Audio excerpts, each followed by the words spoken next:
श्री कृष्ण गोविंद हरे मुरारी, हे नाथ नारायण वासुदेवा। राधे राधे। आप सभी का मेरे चैनल पर स्वागत है। आज मैं आपको कार्तिक मास के 5वें दिन की 5वें अध्याय की कथा सुनाने जा रही हूँ। कार्तिक मास का स्नान, दान और कथा का बहुत अधिक महत्व है। जो मनुष्य कार्तिक मास में ब्रह्म मुहूर्त में उठकर स्नान करते हैं, फिर कथा सुनते हैं, उनकी सभी मनोकामनाएं शीघ्र ही पूरी होती है। तो बोलो गणपति महाराज की जय, कृष्ण भगवान की जय, राधा रानी की जय, शिव शंभू की जय। 5वां अध्याय। नारद जी कहने लगे, हे ब्राह्मण, कार्तिक मास का कोई अन्य सुंदर व्रत कहिए।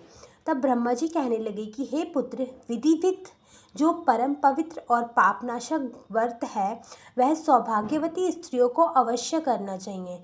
नारद जी ने प्रश्न किया, हे ब्राह्मण, उस व्रत की क्या विधि है और उसे कब करना चाहिए? तब ब्रह्मा जी ने कहा कि हे पुत्र, तुम्हारे स्नेहवश यह अति गुप्त कार्तिक मास का व्रत कहलाता है, तो तुम इसे सावधान होकर सुनो। अश्विन शुक्ल पूर्णमासी को प्रातःकाल उठकर शौच आदि से निर्वित होकर दंत मंजन आदि कर नदी संगम, नदी सरोवर, दबे कुंड, कूप या घर में स्नान करें। व्रत के एक दिन पहले से सिर न धोवे तथा व्रत वाले दिन विधि पूर्वक स्नान करके पवित्र मन से विधाता का स्मरण करें तथा व्रत का संकल्प करें और यह कहें कि हे जगत के कर्ता, आप मेरे पति की रक्षा कीजिए, मेरे संतान की वृद्धि कीजिए। मंत्र पढ़कर सूर्य को प्रणाम करें और सुंदर वस्त्र तथा आभूषण आदि को धारण करें। दिन के समय भोजन ना करें, ना ही जल पीवे, अर्थात भजन आदि में सारा दिन बिता देवे। ब्रह्मा जी कहने लगे कि हे पुत्र, सायकाल को हमारा ब्रह्मा जी का पूजन चांदी के पात्र में दूध डालकर करें। सोना, चांदी, तांबा या मिट्टी की हमारी मूर्ति बनावे, उसको लाल वस्त्र पहनावे और विधि पूर्वक हमारा पूजन करें और चांदी के पात्र में रखे हुए दूध को सोने की मथानी से मथें। साथ ही यह प्रार्थना करें कि हे ब्रह्मा जी, मुझे भोग आदि के लिए गो प्रदान करके मेरी संतति को बढ़ाओ तथा मेरे पति को धन धान्य युक्त और चिरंजीवी कर दो। बहुत से दास तथा दासी गण प्रदान करो। इसके पश्चात ब्राह्मण को भोजन करावे और कुल के वृद्धों तथा वृद्धाओं को स्वादिष्ट पकवान से तृप्त करे और स्वयं भी तारों को देखकर भोजन करे।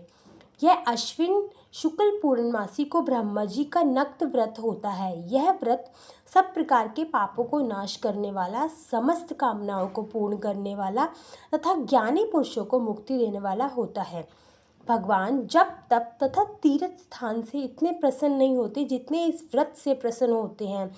जो ब्रह्मा जी के आगे इस दिन कपूर जलाते हैं, उसको बड़े बड़े वृक्षों तथा गोदानों का फल मिलता है तथा उसके कई एक कुल वैकुंठ को प्राप्त होते हैं। जो केसर तथा कस्तूरी सहित कपूर अर्पण करते हैं, उनको कई वंश ब्रह्मलोक को प्राप्त होते हैं। जो स्त्री इस दिन वस्त्र का दान करती है, वह कपड़े के सूत के तारों की संख्या के बराबर करोड़ों वर्ष तक वैकुंठ में वास करती है। जो गहनों का दान करते हैं, उन्हें ब्रह्मलोक की प्राप्ति होती है। जो स्त्री हृदय में ब्रह्मा जी का रूप तथा मुख में ब्रह्मा जी का नाम लेती है, माथे पर निर्मल्य धारण करती है, वह सदैव पतिव्रता रहती है। इस प्रकार अश्विन शुक्ल पूर्णमासी को स्नान, पूजन, ब्राह्मण भोजन, वृद्धजनों को भोजन करती है और सायकाल को ब्रह्मा जी का पूजन करती है और ब्रह्मा जी से प्रार्थना करती है कि हे ब्रह्मा जी, यह व्रत मैंने आपकी निर्मिति के लिए किया है। इसमें यदि किसी प्रकार की कमी हो तो आप उसे पूरा कर लेना। जो कोई इस कथा को पढ़ता है अथवा यज्ञ अथवा सुनता है, उसको अश्वमेध यज्ञ का फल प्राप्त होता है। इसी प्रकार कार्तिक महात्म्य का 5वां अध्याय समाप्त हुआ। आप सभी को पता है कार्तिक मास में तुलसी को दीप दान करना कितना महत्वपूर्ण होता है। तुलसी के बिना कोई भी पूजा अधूरी रहती है। तो हम भी आज से तुलसी चालीसा का पाठ करेंगे, जिससे हमारी पूजा भी भगवान को स्वीकार हो। श्री तुलसी महारानी करूँ विनय सिराना, जो महमो संकट विकट दीजो मन नाशाय। नमो नमो तुलसी महारानी, महिमा अमित न जाए बखानी। दियो विष्णु तुमको माना, जग में छायो सुयश महाना। विष्णु प्रिय जय जयति भवानी, तीनों लोगों की हो सुख खानी। भगवत पूजा कर जो कोई, बिने तुम्हारे फल सफल न होई। जिन घर तब नहीं होए निवासा, उस पर करियो विष्णु नहीं वासा। करे सदा जो तब नित सुमिरन, तेहि के काज होए सब पूरन। कार्तिक मास महत्म तुम्हारा, ताको जानत सब संसारा।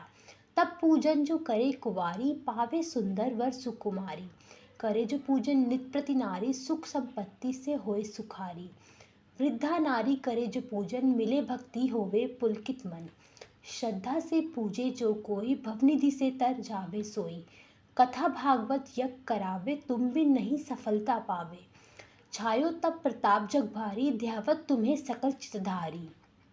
तुम्ही मात यंत्र ना तंत्र ना, सकल काज सिद्धि होवे शरण में।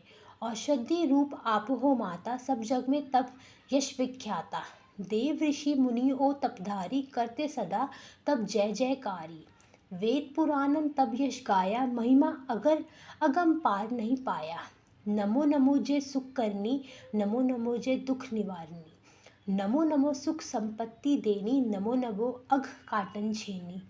नमो नमो भक्तन दुख हरनी, नमो नमो दुष्टन मत छेनी। नमो नमो भव पार उतारनी, नमो नमो परलोक सुधारनी।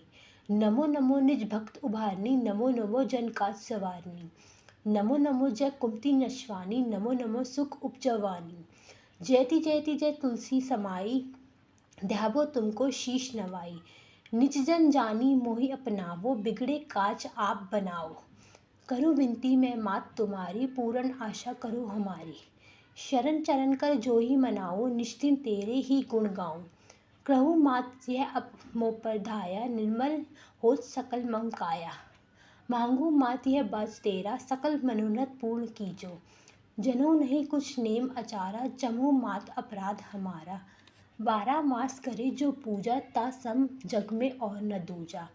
प्रथम ही गंगा जल मंगवावे, फिर सुंदर स्नान करावे। चंदन अक्षत पुष्प चढ़ावे, धूप दीप निवेग लवावे। करे आचमन गंगा जल से, ध्यान करे हृदय निर्मल से। पाठ करे फिर तुलसी की, स्तुति करे माता तुलसा की। यह विधि पूजा करे हमेशा, ताके तन नहीं रहे कलेशा। करे मास कार्तिक का साधन, सोवे चित्त पवित्र सिद्ध हो जाई।